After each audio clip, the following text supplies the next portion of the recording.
Harry Gregg, one of 9 Manchester United players to survive the Munich air disaster in 1958, has died at the age of 87.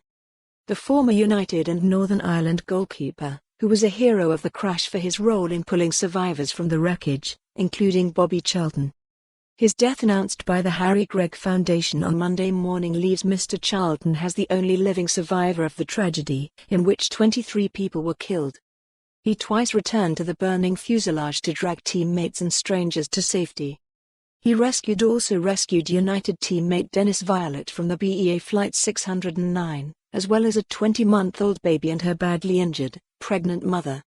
Former United and Scotland manager Sir Alex Ferguson was among those who led the tributes, saying he was deeply saddened by Mr Gregg's death.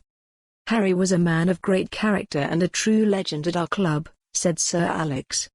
"I remember that he was always very excited and proud to host our youth team at his boarding house for the Milk Cup, Northern Ireland youth football tournament, every summer, so he could recount the tales of his playing days. I loved his company and the many pieces of advice he gave me. My thoughts and prayers are with Carolyn and his family at this very sad time." Mr Charlton said he was proud to call Mr Gregg a teammate and said he and his wife were deeply saddened by the news of his passing. "For all the matter-of-fact things Harry said about that night in Munich, for me he will always be remembered as a heroic figure," said Mr Charlton, who remains a member of the club's board of directors. He added that it was incredible that Mr Gregg had gone on to play in a match against Sheffield Wednesday just 13 days after that tragic night. "A shining light both on and off the pitch. For so many reasons, he deserves to be remembered as one of the greatest names in Manchester United's history," said Mr Charlton. "Harry will be deeply missed and our thoughts are with his wife, Carolyn, and his family at this very sad time."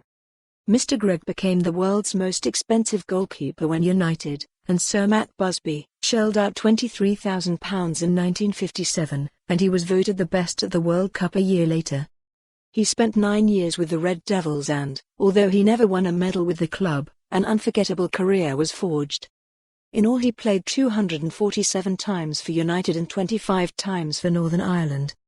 Mr Gregg's foundation said, "Harry passed away peacefully in hospital surrounded by his loving family." The Gregg family would like to thank the medical staff at Causeway Hospital for their wonderful dedication to Harry over his last few weeks. "To everyone who has called, visited or sent well wishes, we thank you for the love and respect shown to Harry and the family." Former Irish League player. And for more on this story, visit the news article link.